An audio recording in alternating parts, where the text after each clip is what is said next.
Hi, Dr. Dave Perna here, your New York City chiropractor, and we're going to talk about the recovery for the open workout 18.4. Wow, that was a lot of deadlifts, wasn't it? So it's almost like Castro was paid by, I don't know, a company that specialized in soft tissue recovery. Oh, yeah, he was. Anyway, all joking aside, what we're going to stress today, based on all the deadlifts and talking to a lot of people about what was bothering them, both in my gym and at the office today, taking care of people, is muscles of the low back and hamstrings. So first, we're going to tell you or suggest you to warm up your low back and hamstrings. A perfect way to warm them up is doing a concentric only exercise with some variable resistance, if only there was one. Well, there is. It's rowing. So try to row, I would think, maybe like 500 meters at 20 seconds slower than your normal pace.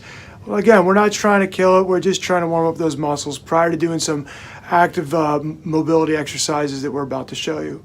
So stay put. Here we go. 18.4, second to last week, recovery. Here we go.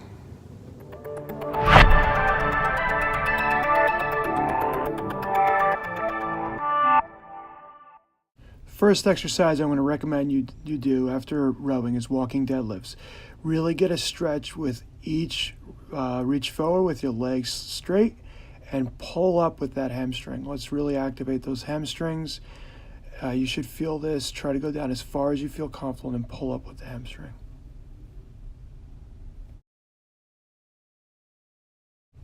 The second exercise is a single leg deadlift holding a kettlebell or dumbbell. Reach down again, feeling a stretch in the hamstring, pull up, engage that hamstring. The reason I'm having you do these or suggesting you do these with a single leg is you're going to not load the spine as much this way. You're not going to use nearly as much weight, and you're going to have to engage the hamstrings a little bit more while using balance.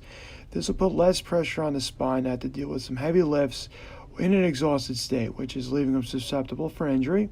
So we're going to just try to avoid that by just going a little lighter today with our deadlifts. This is a great exercise. It's an active stretch of the hamstring as you come up, and just gently engage the hamstring as you go back down. You can control the pace and how far you go. Typically, green band works really well for this one. You really should feel the hamstring get engaged as you drive your heel down towards the floor, trying to keep this fairly straight. You can slightly play with the knee angle to maybe get a little bit higher up on hamstring. Next stretch we're going to work on is PNF stretching.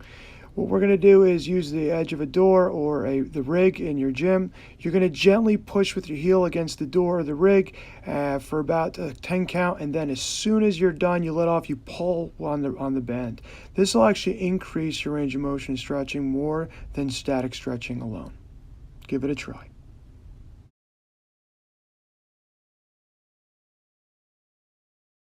Now we're getting to our low back exercises. First, we're just going to gently mobilize the back with our cat and camel poses, being on all fours. You really want to raise up and accentuate moving the lumbar spine and thoracic spine both up and down, just trying to get some motion in there.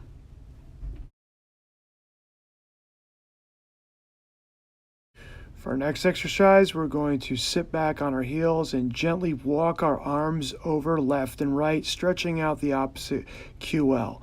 So if you're walking to the left, you're going to stretch the right QL. If you're walking to the right, as I am here, I'm stretching my left QL. You can hold this for about a 10 count, all the way up to about 30 seconds, depending on what you feel most comfortable with. If you have any knee problems, you can actually do this with seated in a chair and just leaning forward and maybe grabbing a pole or your rig to stretch out your low back as well.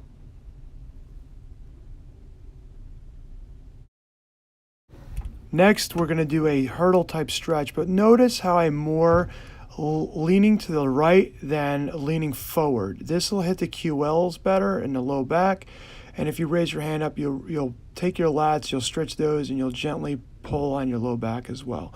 So I'm leaning more to the right than forward, as you could see there. That will definitely engage the low back more, and in this portion, I'm again locking down the hip and pelvis so that I get a good stretch on my right QL.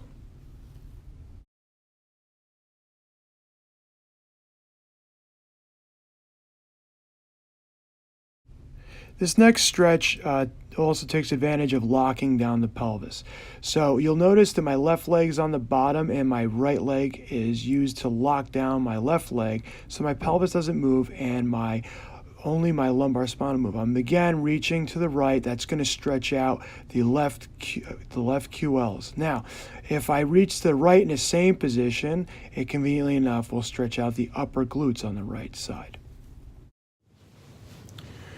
So hopefully you enjoyed our video of 18.4 active recovery and stretches. We'll see you next week where we wrap up with stretches and exercises for recovery of 18.5. Good luck in your last week in the CrossFit Open.